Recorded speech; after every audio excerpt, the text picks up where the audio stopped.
ఒక మనిషి తను పడిన కష్టాలు, రాముడు కష్టాలు పడలేదండి. అందుకని ధర్మం అవసరం ఏముంది? ఇప్పుడు హాయిగా అన్నీ జరిగిపోతున్నంత కాలం ధర్మం గురించి సమస్య ఉందండి. కష్టం వచ్చినప్పుడు ధర్మం పాటించి ధర్మము వలన నేను గెలుస్తానని ధర్మం కోసం నిలబడిన వాడు ధార్మికుడు తప్ప అన్నీ కలిసి వచ్చేస్తుంటే ధర్మం చేయడం పెద్ద గొప్ప విషయం ఏం కాదు. అన్నీ కలిసి రాలేదు రాముడికి జీవితంలో. ఆయనే అరణ్యకాండలో ఒక చోట ఒక మాట అన్నాడు, నేను ఎంత బాధలలో ఉన్నానో తెలుసా? రాజ్యాద్భ్రంశో, రావలసిన రాజ్యం పోయింది. వనేవాస, పోని రాజ్యం పోతే పోయింది, అంతఃపురంలో ఉన్నానా? అరణ్యవాసానికి వచ్చాను. వనేవాస సీతానష్టో, పోని పక్కన మనసెరిగిన భార్య ఉందా? ఆవిడ్ని ఎత్తుకుపోయాడు రావణాసురుడు. పోని ప్రాణమిచ్చిన స్నేహితుడు జటాయు ఉన్నాడా? ఆయన లేడు. ఎందుకని? సీతానష్టో హతోద్విజ, జటాయువుని చంపేశారు. ఈదృశీయం మమావస్థ, నేను ఇటువంటి భయంకరమైన స్థితిలో ఉన్నాను. నిర్దహేదపి పావక, ఇవాళ నేను ఉన్నటువంటి కష్టం ఎటువంటిదంటే అగ్నిని నా కష్టం కాల్చేస్తుంది. అగ్ని అన్నిటినీ కాల్చడం కాదు, నా కష్టం అగ్నిని కాలుస్తుంది. అంత గొప్ప కష్టంలో ఉన్నానన్నాడు. ఇన్ని కష్టాలలో ఉన్న రాముడు ఎప్పుడైనా సరే ధర్మాన్ని పక్కన పెట్టేసి తన సుఖాన్ని తాను చూసుకున్న సందర్భం ఒక్కటి వెతకగలమా రామాయణంలో? అలా మీరు పరిశోధన చేయండి. రామాయణంలో ధర్మాన్ని పక్కన పెట్టేసి రాముడు సుఖాన్ని ఎంచుకున్న ఒక్క సంఘటన పైకి తీద్దాం. ఇదండి రామాయణం అంటే. కానీ ఇవాళ మన జాతి దరిద్రం ఏమిటంటే అటువంటి పాత్ర పోషణ చేసి రచించగలిగిన కావ్యము ప్రపంచ భాషలలో ఎక్కడా లేదు అలాంటి పుస్తకం. అలాంటి పుస్తకం మనదై ఉంటే దాన్ని పక్కన పెట్టుకుని ఇతరమైన విషయాల పట్ల పరిగెత్తేటటువంటి దౌర్భాగ్యానికి మనం దిగదారిపోయాం ఇవాళ. అటువంటి రామాయణం, అటువంటి నడువడి నేర్పగలిగినటువంటి శాస్త్రం. మీరు ఒక సంఘర్షణ చూడండి, ఒక అద్భుతమైన సంఘర్షణ మీకు ఆవిష్కరిస్తాను. రాముడు అడగలేదు రాజ్యాన్ని. ఇది మీ జీవితంలోనే జరిగింది అని మీరు ఒకసారి ఊహించండి. రాముడు ఎప్పుడూ తండ్రిని అడగలేదు, నాన్నగారు నాకు రాజ్యం ఇవ్వండి అని అడగలేదు. తండ్రి గారు పిలిచాడు. పిలిచి, నాన్న నీకు పట్టాభిషేకం చేసేద్దాం అనుకుంటున్నాను. ఎందుకు చేసేద్దాం అనుకుంటున్నారు అని రాముడు అడగలేదు. దశరథుడు అన్నాడు, నాకు దుర్నిమిత్తములు కనపడుతున్నాయి, రాత్రుళ్ళు పీడకలు వస్తున్నాయి, కాబట్టి నేను ఎంతో కాలం ఉండను. రాజ్యమునకు యవరాజ్య పట్టాభిషేకం చెయ్యాలి. అందుకుని నీకు పట్టాభిషేకం చేద్దాం అనుకుంటున్నాను. రేపే నీకు పట్టాభిషేకం, కానీ ఈ వార్త మీ మామగారికి చెప్పకు అన్నాడు.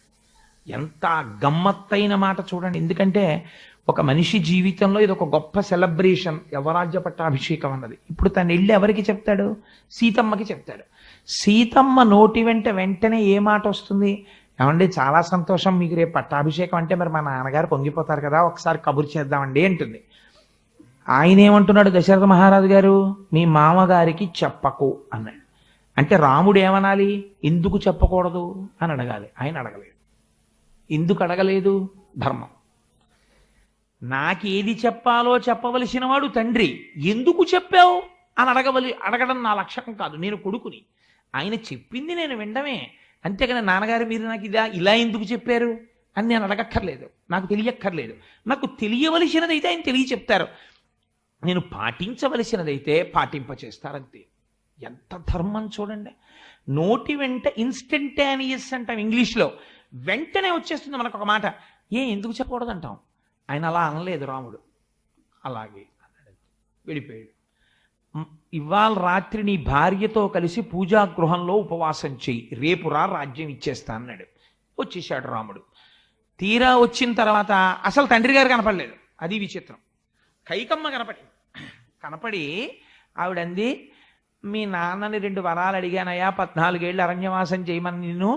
అది కూడా ఎంత గమ్మత్తో చూడండి. ధర్మమూర్తి అయినటువంటి వాడి గురించి ఎవరు ఎక్కువ ఆలోచిస్తారంటే దేవతలు ఆలోచిస్తారు.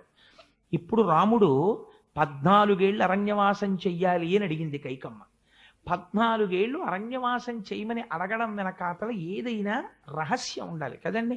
లేకపోతే 1 ఏడాది చేయమని అడగచ్చు, ఆ వరం అడిగేటప్పుడు 2 ఏళ్ళు అడగచ్చు, 3 ఏళ్ళు అడగచ్చు, 10 ఏళ్ళు అడగచ్చు, 11 ఏళ్ళు 16 ఏళ్ళు అడగచ్చు. లేకపోతే రాముడు జీవితాంతం అరణ్యాల్లో ఉండాలని ఎందుకు అడగకూడదు కైకమ్మ? 14 అన్న మాట ఎందుకు పడాలి కైకమ్మ నోటి వెంట? అలా 14 కాకుండా 13 అనకూడదా, 16 అనకూడదా, 20 అనకూడదా? 14 అంది ఆవిడ. 14 ఆవిడ అనడం వెనకాతల ఒక రహస్యం ఉంది. ఆవిడకు ఒక సంగతి తెలుసు.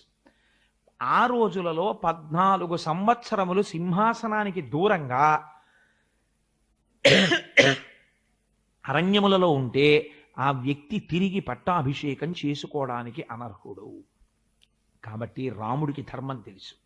14 ఏళ్ళు అరణ్యవాసానికి వెడితే ఇంకా మళ్ళీ రాజ్యం ఇచ్చినా రాముడు తీసుకోడు. ఎందుకంటే టైం బార్ అయిపోయిందంటారు చూసారా, అలా ప్రోనోటు తిరగ రాసుకుంటుంటారు. అలా 14 ఏళ్ళు అయిపోతే ఇంకా రాజ్యం రాముడు తీసుకోకూడదు, అరణ్యవాసం చెయ్యాలి. అందుకని 14 అనాలి. ఆవిడికి సంస్కృతం రాదేమిటండి, 14 వర్షాణి అని అనకూడదా? ఇక్కడుంది గమ్మత్తు. రామాయణానికి జీవం అంతా ఎక్కడుంది? మహర్షి తీసుకెళ్ళి అక్కడ పెట్టేశారు. ఇప్పుడు దేవతలు బెంగపెట్టుకున్నారు కైకమ్మ వరం అడుగుతుంటే. ఇప్పుడు ఈవిడ కానీ 14 వర్షాణి అని అడిగిందా, రాముడి రాజ్యానికి రాడు. రాముడు రాజ్యానికి రాకపోతే ఏమవుతుంది? అసలు ధర్మబద్ధమైన పరిపాలన అంటే ఎలా ఉంటుందో వచ్చే తరాలకి తెలియదు. రాముడు ధర్మమూర్తి, పరిపాలన, అడ్మినిస్ట్రేషన్ తెలియాలి. లండన్ వాడో ఇంకోడో రాసిన రైటర్ కాదు, రామాయణంలో రాముడు చెప్పిన ధర్మం తెలుసుకోవాలి నువ్వు పబ్లిక్ అడ్మినిస్ట్రేషన్కి. కాబట్టి రాముడు పరిపాలించాలి. రాముడు పరిపాలించాలంటే 14 అనకూడదు కైకమ్మ. కాబట్టి ఇప్పుడు ఆవిడ నాలిక తడబడేటట్టు చేశారు. ఆవిడ 14 వర్షాణి అనలేదు, 9 వర్షాణి అంది. 9 ఏళ్ళు 5 ఏళ్ళు అంది. 9, 5, 14 కావచ్చు, కానీ 9 ఏళ్ళు ఒకసారి పూర్తవగానే మళ్ళీ 5 మొదలుపెట్టినట్టు. కాబట్టి ఇప్పుడు మొత్తం 14 అవ్వచ్చు, కానీ 14 ఆవిడ అడగలేదు, 14 చేయలేదు, నవపంచచ చేశాడు ఆయన. నవపంచచగా అడిగింది కాబట్టి అసలు నిజం మాట్లాడితే రాముడు వెనక్కొచ్చి 5 ఏళ్ళు మళ్ళీ వెళ్ళొచ్చు. కానీ కలిపి చేశాడంటే 9 ఏళ్ళు పూర్తయిపోయింది, మళ్ళీ ఇంకో 5 ఏళ్ళు చేసినట్టు. ఇప్పుడు ఏమైపోయింది? 14 సంవత్సరములు అని ఆవిడ అడగలేదు కాబట్టి తను కంటిన్యూస్గా 14 ఏళ్లుగా చేశాడంటే 2 స్పెల్స్ని కలుపుకుని తప్ప 14 ఏళ్ళు నేను దూరంగా ఉంటున్నాను అన్న భావనతో రాముడు చెయ్యలేదు. కాబట్టి మళ్ళీ పట్టాభిషేకం చేసుకోవచ్చు. నేను 9 వర్షాణి దండకారణ్యమాశ్రిత చీరాజన జటాధారి రామో భవతు తాపసః.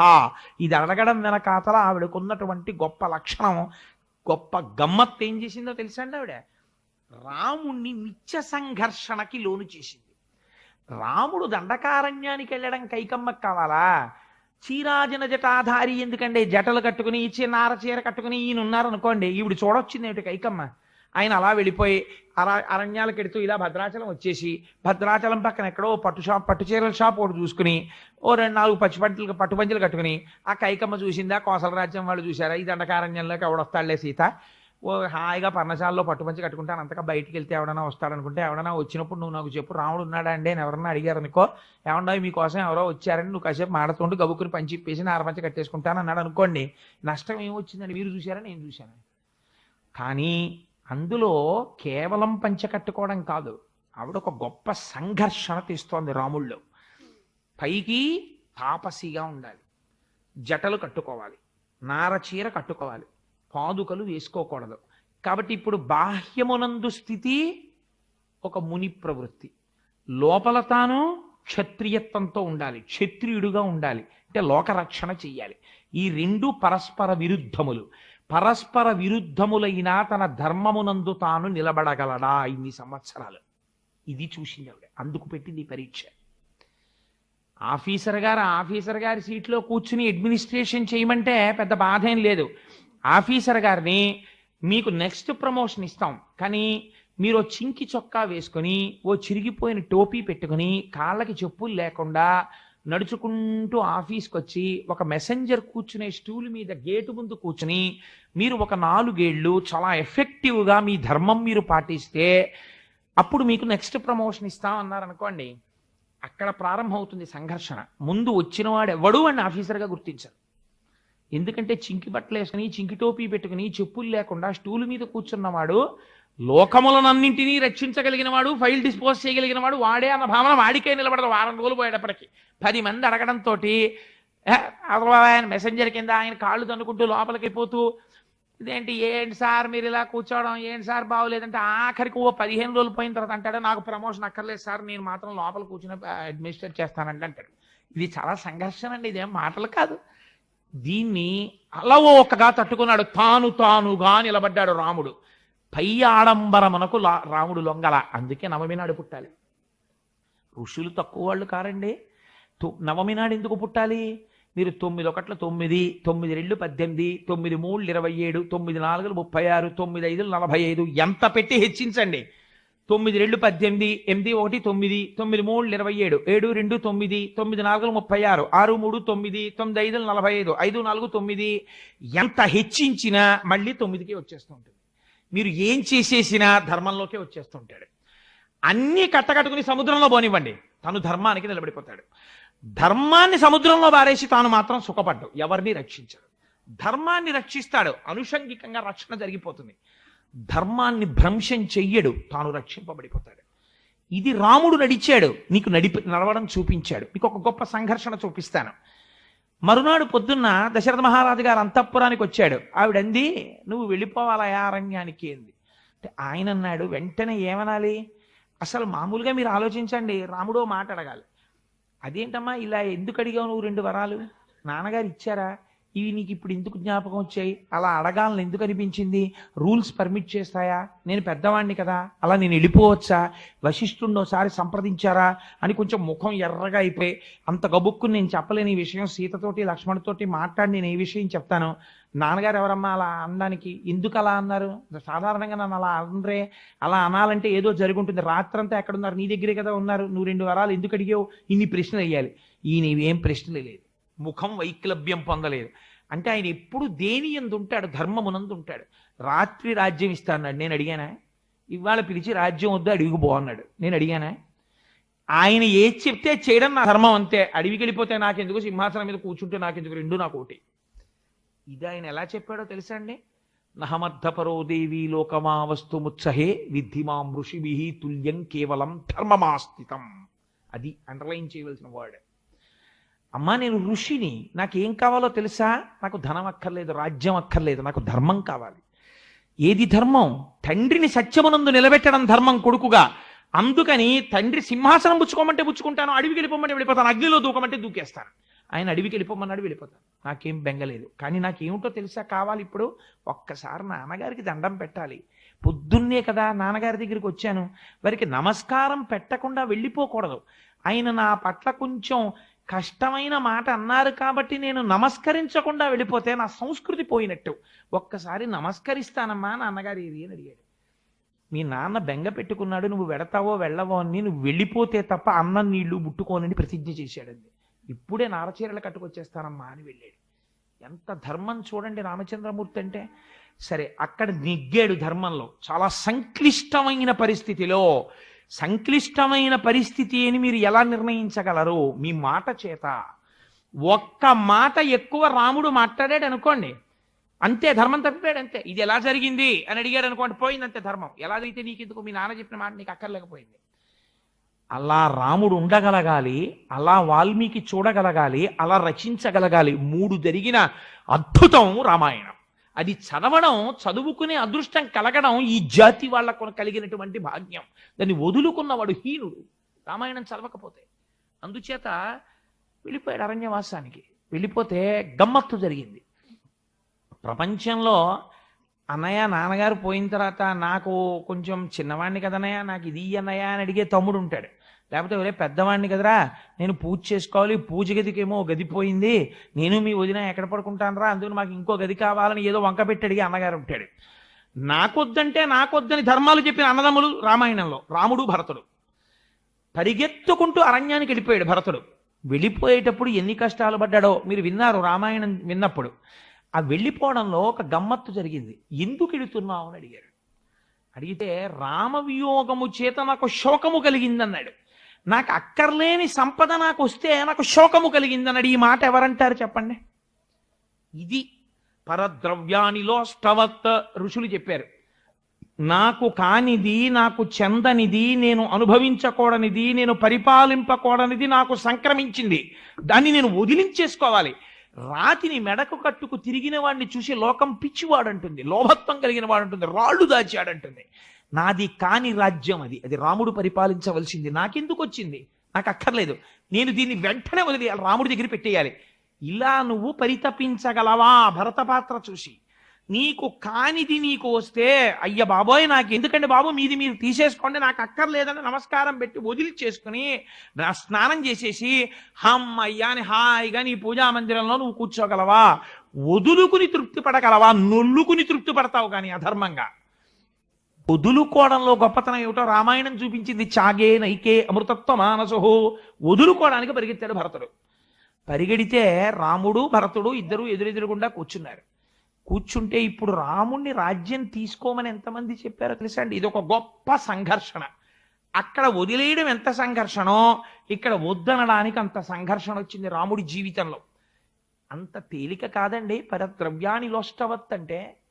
నువ్వు సొమ్ముకు ఆశపడకు అంటే రామాయణం జీర్ణమైన వాడు మాత్రమే అలా నిలబడగలడు, అందరూ నిలబడలేరు.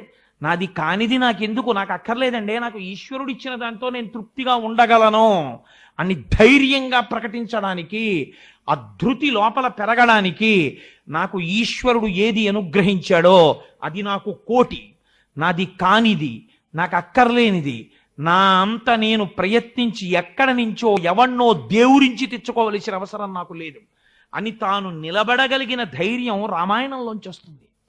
చూడండి, రాముడు అంటాడు నాకొద్దు రాజ్యం. దశరథ మహారాజు గారు మాటిచ్చాడు కైకమ్మకి, 14 ఏళ్ళు అడవికి వెళ్ళిపోయి నన్ను పంపిస్తానన్నాడు. అందుకుని నేను వచ్చేసాను. 14 ఏళ్ళు దూరంగా ఉండమన్నాడు, 14 ఏళ్ళు నేను అడవిలో ఉంటాను కాబట్టి నేను రాను. ఇదే సమయానికి భరతుడికి పట్టాభిషేకం జరగాలని అడిగాడు నాన్నగారు. ఇప్పుడు ఈ రెండో మాట నిలబెట్టవలసింది ఎవరు? నేను కాదు, నువ్వు. పితృవాక్య పరిపాలన నాకెంతో, పితృవాక్య పరిపాలన నీకంత. అభిషేకం ఎవరు చేసుకోవాలి? నువ్వు చేసుకోవాలి. నువ్వు చేసుకో అభిషేకం. నేను మాత్రం రాను రాజ్యానికి అంటే భరతుడు అంటాడు ఇంకొక ధర్మం ఉంది. పితృవాక్య పరిపాలన నేను నిలబెట్టడం కాదు, పెద్దవాడు ఉండగా నేను ఎలా పట్టం కట్టుకుంటాను? పెద్దవాడివై పుట్టిన కారణం చేత ఇది ఎప్పుడు నీదే, అందుకని నీది నేనుగా ఎలా పట్టాభిషేకం చేసుకుంటాను? అప్పుడు నేను దొంగనైపోతాను. నాకొద్దు, నేను చేసుకోను, అట ధర్మం, అందుకని నేను పుచ్చుకోను అన్నాడు. అంటే ఇప్పుడు పెద్ద ధర్మ సంక్లిష్టం వచ్చింది. వెనక్కొచ్చి రాజ్యం పుచ్చుకోవాలా, పుచ్చుకోకుండా ఉండడం ధర్మమా? అదేమంత తేలిక విషయం కాదండి. మీరు తీర్పు చెప్పండి చూస్తాను. అదంత తేలిక విషయమా? ఇప్పుడు ఎవరు చెప్పాలి? ఆల్ రైట్, వరం అడిగింది ఎవరు? పోని దీనికి అంతటికీ కారణం ఏమిటి? కైకమ్మ. నాకొద్దు, ఈ రాజ్యం అసలు నిజంగా రాముడికి వెళ్ళాలి. అక్కడ వరకు ఆవిడ కూడా అంగీకరించింది దశరథుడి దగ్గర. రాముడికి వెళ్ళవలసిన రాజ్యం, అందుకే కదా నవపంచచ వర్షాణి దండకారణ్యమాశ్రిత చీరాజన జటోధారి రామో భవతు తాపస అభిషేక సమారంభో రాఘవస్యోపకల్ప్యతాం అనేనైవాభిషేకేనా భరతో విభిషిచ్యతాం. ఇదే ముహూర్తానికి భరతుడికి పట్టాభిషేకం జరగాలి. ముహూర్తం అన్నది తారాబలం చంద్రబలంతో పెడతారు. తారాబలం చంద్రబలంతో అడగలేదు, అక్కసుతో అడిగింది. ఈ ముహూర్తం, రాముడి ముహూర్తం భరతుడికి ఎలా చెల్లుతుంది? నా కొడుక్కి పట్టాభిషేకం జరగాలి అని అడిగింది. చెయ్యవలసిన వాడు లేడు, ఉత్తమ గతులకు వెళ్ళిపోయాడు. ఇప్పుడు ఎవరు పుచ్చుకోవాలి? తనంత తాను చేసుకోవాలి, లేకపోతే పెద్దలు చెయ్యాలి. ఇప్పుడు చెయ్యవలసిన పెద్దలు ఏమన్నారు? వశిష్ఠుడు చేసుకోమన్నాడు. నాకు అక్కర్లేదన్నాడు భరతుడు. పరీక్ష చేశాడు భారద్వాజుడు, నిలబడ్డాడు నాకు అక్కర్లేదని. అన్నగారి దగ్గరికి వచ్చాడు. అసలు రాముడికి రాజ్యం పోవడానికి, భరతుడికి రాజ్యం రావడానికి కారణం ఎవరు? కైకమ్మ వరం. ఆ కైకమ్మ వచ్చింది అరణ్యానికి. ఇది రామాయణంలో పెద్ద మలుపు.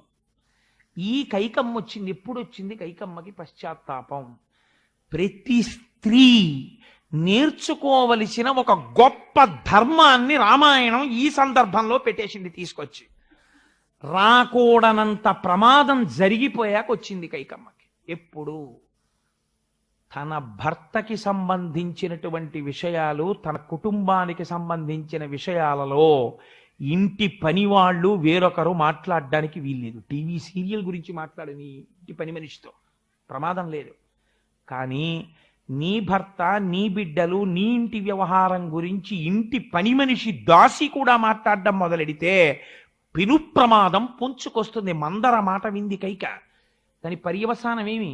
5వ తనం పోయింది. చెప్పేశాడు దశరథుడు, 5వ తనాన్ని పోగొట్టుకుంటున్నావే దుర్మార్గురాలా, నేను పెద్ద మామిడి చెట్టు ఫలాలిస్తుందా అని ఆలోచించడం మానేసి మామిడి చెట్టు కొట్టేసి పనికిరాని నిద్రగన్నేరు తోట పెంచుకున్నట్టు నేను కౌసల్య ధర్మమూర్తిని వదిలిపెట్టి నిన్ను భార్యగా తెచ్చుకున్నాను, ఫలితం అనుభవిస్తున్నానన్నాడు. దశరథుడు తీర్పు చెప్పుకున్నాడు తన మీద తాను. కౌసల్య చాలు, కానీ కైక వరకు వెళ్ళాడు. వ్యామోహం ఎంత దూరం తీసుకెళ్ళిందో చూడండి దశరథ మహారాజు గారిని కూడా. ఈ కైక ఇప్పుడు అరణ్యానికి వచ్చింది, వచ్చి ఒక మాట అంది. ఎప్పుడు? వైధవ్యం వచ్చేశాక. ఇప్పుడు నాకు తెలిసింది భరతుడికి రాజ్యం అక్కర్లేదని. ఇప్పుడు నాకు తెలిసింది ఇది రాముడే ఏలాలని. ఇప్పుడు నాకు తెలిసింది అసలు నా భర్త ఆత్మశాంతి వారికి శ్రాద్ధం పెట్టడంలో లేదు, రాముడు రాజవడంలో ఉంది. నా భర్తకి శాంతిగా ఉండేటట్టు ప్రవర్తించవలసిన నేను వృద్ధాప్యంలో ఏడిపించి 30 మాటలు మూర్ఛపోయేటట్టు చేసి చంపేశాను. ఇప్పుడు మళ్ళీ నేను భార్యగా అనిపించుకోవాలంటే రామా నువ్వు రాజ్యానికి వచ్చి పట్టాభిషేకం చేసుకో. నేను ఏ వరం అడిగానో ఆ వరాన్ని ఉపసంహారం చేసేస్తున్నాను.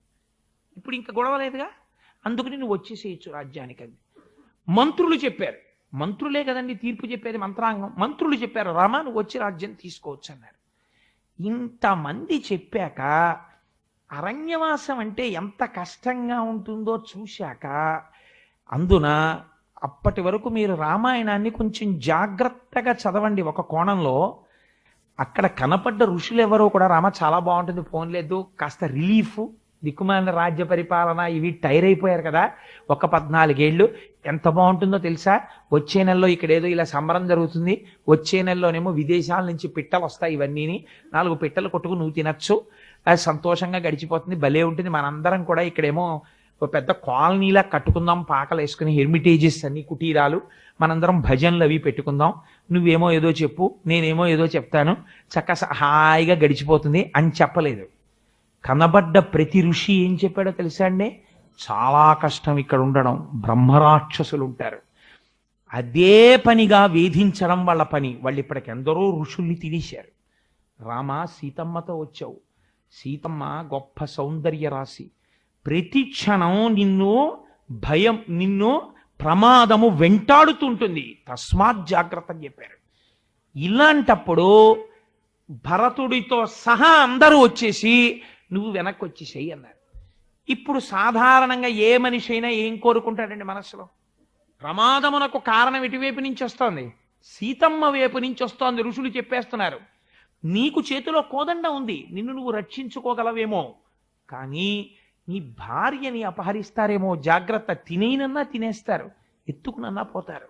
సీతమ్మ విషయంలో జాగ్రత్త జాగ్రత్త జాగ్రత్త అని చెప్తున్నారు. సీతమ్మ రక్షించుకోలేదా? అయో నిజ, రాముడి కన్నా ఓ మెట్టు పైనుంది, రక్షించుకోదు, నరకాంత కాబట్టి. ఆవిడ ముందే చెప్పేసింది ఈ మాట, నువ్వే రక్షించాలని చెప్పింది. మరి ఇప్పుడు ఎలా? ఇన్ని కష్టాలు పడ్డామా? తనకి లోపల ధర్మం తెలిసో తెలీదో పక్కన పెట్టేయండి.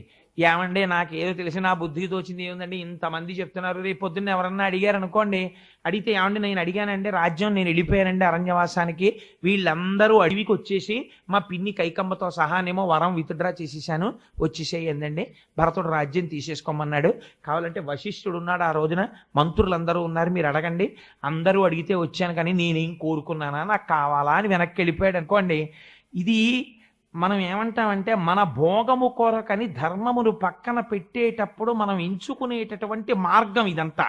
మనం భోగము కోసం ధర్మాన్ని తుంగలో తొక్కుతాం, రాముడు భోగాన్ని తుంగలో తొక్కి ధర్మాన్ని పట్టుకున్నాడు. ఆయన అన్నాడు ఉపసంహారము నువ్వు చేస్తే నువ్వు అడిగినటువంటి వరమేదో దాన్ని ఉపసంహరించుకునే అధికారము నీకు ఇస్తున్నానని అనవలసిన వాడెవరు? దశరథుడు అనాలి. ఏడైన ఇప్పుడు ఊర్ధ్వలోకాలకి వెళ్ళిపోయాడు. ఆయన చెప్పిన ఆఖరి మాట ఏమిటి? రాముడు అరణ్యవాసం చెయ్యాలి. ఇప్పుడు నేను వెనక్కి వచ్చేస్తే ఏమవుతుంది? నువ్వు నన్ను రమ్మన్నావేమో, నేను వచ్చానేమో, కానీ తండ్రి చెప్పిన మాట నేను జవదాటినట్టు లెక్క. దీనివల్ల ఎవడు పడిపోతాడు? తండ్రి పడిపోతాడు, ఊర్ధ్వలోకాల్లోంచి కిందకి నరకంలో పడిపోతాడు. కొడుకుని కన్న పాపానికి తండ్రిని కిందకి లాగినవాడు కొడుక, తండ్రిని ఉద్ధరించిన వాడు కొడుక? కొడుకు ఎందుకు పుట్టాలని కోరుకుంటారు? తండ్రిని ఉద్ధరించడానికి. ఉద్ధరించలేని కొడుకుతనం కొడుకుతనమా? నాకు అక్కర్లేదు ఆ ధర్మం. తండ్రిని ఉద్ధరించినటువంటి ధర్మమునందు నేను నిలబడాలి. 14 ఏళ్ళు అరణ్యంలో ఉంటాను, నువ్వు రాజ్యంలో ఉండు, నువ్వు రాజ్యపాలన చెయ్యి, నాన్నగారి కోరిక తీరుతుంది, 14 ఏళ్ల తర్వాత వచ్చి నేను రాజ్యం స్వీకరిస్తాను, నువ్వు వెళ్ళన్నాడు. అంటే భరతుడు ధర్మం దాటాడు. ఎక్కడ దాటాడో తెలుసా అండి? మొండితనంతో గెలుచుకోవాలనుకున్నాడు. పిల్లలు చూడండి మారాం చేస్తారు, అది అధర్మము అని పిల్లలకి తెలుసు. కానీ వాళ్ళ కోరిక తీర్చుకోవడానికి అమ్మ నువ్వు ఒప్పుకోపోతే, నాన్నగారండి మీరు ఒప్పుకోపోతే నేను చెప్తాను నేను అన్నం తిన్నంటాడు. నేను అన్నం తినని పాపం తండ్రికి ఆకలిగా ఉంటుంది. తండ్రి రే నువ్వు అలా కూర్చుంటే అన్నం తినబుద్ధి ఇది, నువ్వు వచ్చి అన్నం తినంటాడు. తినడం. 4 కొడతాడు, తినడం. మీరు బలవంతంగా ఎలా పెట్టగలరండి? ఒక వయస్సు వచ్చిన పిల్లాడికి, ఒక 10th క్లాస్ చదువుకుంటున్న పిల్లాడికి వాడిని తీసుకొచ్చి అక్కడ పెడితే అన్నం ముద్దలు ఇలా కలుపుతాడు, పుసలు కొడతాడు, మీ వంక చూస్తాడు తప్ప అన్నం తినడం, మెతుకు నోట్లో పెట్టడం. ఇంత ఆకలితో ఉన్న తండ్రి తినగలడా? కొడుకు అలా తినకుండా ఉండిపోతే? వాడికి 3 రోజుల క్రితమే పచ్చం పెట్టారు. కోరరాని కోరిక కోరుతున్నాడు. ఆ కోరిక తీరిస్తే తన ధర్మం తప్పుతాడు తండ్రి. ఇది చెప్తే వాడు అంగీకరించాడు. అంత పెంకితనం భరతుడు చేశాడు అజ్జుకాండలో. ఎక్కడ చేశాడు? ప్రాయోపవేశం చేసేస్తానన్నాడు. నువ్వు రాకపోతే నేను ఇంటికి వెళ్ళను, నీ కాళ్ళకు అడ్డంగా నేను పడుకుంటున్నాను, దర్భలేసుకున్నాడు పడుకున్నాడు. ఇదొక మహాపాపం. ప్రాయోపవేశం చేశానని పడుకున్నాడు. అప్పుడు రాముడు అన్నాడు, నువ్వు చేసినటువంటిది పరమ అధర్మం. ఎందుకంటే ఒక ధర్మాత్ముణ్ణి అధర్మం వైపుకి లాగాలనుకుంటున్నావు పెంకితనంతో. ఈ హఠం కూడదు. నువ్వు ఒక ధర్మాత్ముణ్ణి అధర్మం వైపుకి తిప్పడానికి పెంకితనం చేద్దామనుకోవడం ఒక అధర్మం కనుక, ఒక మహాపాపం కనుక, ఉత్తర క్షణం ఈ పాపం పోవడానికి నువ్వు ఒక ధార్మికుణ్ణి ముట్టుకో అన్నాడు. ధర్మమునందు నిలబడిన వాణ్ణి ముట్టుకో అన్నాడు. ఎవరిని ముట్టుకోవాలి ఇప్పుడు? అంటే ఎవరిని ముట్టుకుంటే పాపం పోతోందో వాడు ధర్మమునందు ఉన్నవాడే కదా. ఇప్పుడు సమస్త దేవతాగణములు ఋషులు అన్నారు రాముణ్ణి ముట్టుకో అన్నారు. అంటే రాముడు చెప్పింది ధర్మం, రాజ్యానికి వెళ్ళకూడదు. ఇప్పుడు భరతుడు రాముణ్ణి ముట్టుకున్నాడు ప్రాయశ్చిత్తానికి.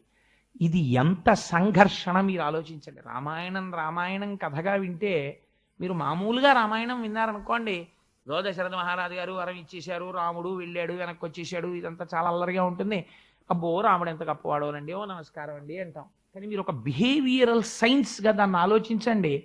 ప్రతి సందర్భాన్ని మీరు అలా ఒక్కసారి విశ్లేషణ చెయ్యండి. భోగమా ధర్మమా, సుఖమా ధర్మమా, కుటుంబమా ధర్మమా, రాజ్యమా ధర్మమా, కావలసి వచ్చింది అనుకోండి రాముడు వెంటనే ఓటిటేస్తాడో తెలుసా అండి? ధర్మబద్ధమైన నడువడికే వేసి తాను ధర్మముగా నిలబడిపోతాడంతే, తాను సత్యముగా నిలబడిపోతాడంతే. అందుకే ఒక మాట చెప్తాడు రామాయణంలో, సత్యమేవేశ్వరో లోకే సత్యం పద్మాశ్రితా సదా సత్యమూలాని సర్వాణి సత్యాన్నాస్తి పరమం పదం. లక్ష్మి ఐశ్వర్యం ఎక్కడున్నదో తెలుసా? సత్యమునందున్నది. సత్యం అనగానేమి? మార్పు లేక సర్వకాల సర్వావస్థల యందు ఉండునదేదో అది సత్యము. ఆ సత్యము ఈశ్వరుడున్నాడు. నువ్వు లోకంలో వాళ్ళకి తెలియకపోవచ్చు, సరే మీ అందరు అంటున్నారు కాబట్టి వచ్చేస్తానండి అని అంటే, రాముడు ఇక్కడ ధర్మం తెలిసి తప్పుతున్నాడని తెలుసుకోగలిగిన వాడు ఒకడున్నాడు సాక్షిగా, వాడు సత్యం. ఆ సత్యము లక్ష్మి. నేను ఆ సత్యాన్ని అతిక్రమించి ఆ ఈశ్వరుడు చూడలేదనుకుని ధర్మం తప్పేస్తే, లేదా ఈశ్వరుడు చూస్తున్నాడని తెలిసి కూడా ధర్మం తప్పేస్తే, చారిత్రమేవ వ్యాఖ్యాతి వీరం పురుషమానినం, నడువడి ప్రధానమైపోయి కూర్చుంటుంది. ఇప్పుడు ఇదొక బ్యాడ్ ప్రిసిడెంట్. లోకమంతా ఏమంటుందంటే, రాముడు ఆనాడు చేసినది మేము చేస్తున్నాం, ఎందుకు చేయకూడదని చేస్తుంది. కాబట్టి ధర్మాధర్మ విచక్షణకు ఫలితమేమి? మీ నడువడియే. నడువడిని బట్టి లోకం నడుస్తుంది, పెద్దల నడువడిని లోకము అనుసరిస్తుంది. అందుకని నేను అలా ప్రవర్తించను. నాకు ప్రవర్తన ముఖ్యం. ధర్మం తెలియడం ఒకెత్తు, కానీ తెలిసిన ధర్మాన్ని తన వాక్ పటిమ చేత తిమ్మిని బంబిగా చేయడం ఒకెత్తు. పోతన గారు వాత పెడతారు, జ్ఞాన కలునిలోని శారదయువోలే. వాడు వాదన ఉన్నది, వాడికి వాదనా నైపుణ్యం ఉంది కాబట్టి వాడు అపరాధి, దోషం చేసిన వాడు అని సుప్రీంకోర్టు చెప్పిన పదవి పట్టుకుని వేలాడగలడు. ఎందుకు వేలాడగలడు? వాడికి ధర్మం అక్కర్లేదు కాబట్టి. వాడికి ధర్మం కావాలి, ఉత్తర క్షణం వెళ్ళిపోతాడు. లాల్ బహదూర్ శాస్త్రి గారిలా రిజైన్ చేసి కారు ఎక్కకుండా నడిచి వెళ్ళిపోతాడు. I'm not in the post, నేను ఇప్పుడు రైల్వే మినిస్టర్ని కాను, నాకెందుకు రైల్వే మినిస్టర్ ఎక్కే car? The moment I tendered the resignation to the post of the Minister of Railways, I am no more a Minister of Railways. Why should I enjoy the car? I just leave it, I desert it. So I don't take car, I just go home on foot. నడిచి వెళ్ళిపోతానంతే. నిలిపాడు. ఇలా వెళ్ళిపోవడానికి ధర్మం కావాలి. అలా ఉండడానికి ధర్మం కావాలి, ధర్మానికి నిలబడడానికి ధైర్యం కావాలి.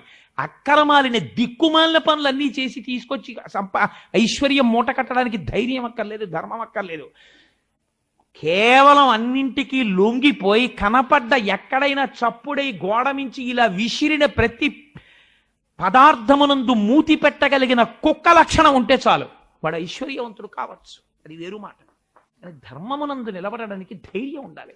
ఒక పోతన గారిలా బతకడానికి ధైర్యం ఉండాలి, ఒక త్యాగరాజు గారిలా బతకడానికి ధైర్యం ఉండాలి, ఒక రామదాసు గారిలా ఉండడానికి ధైర్యం కావాలి.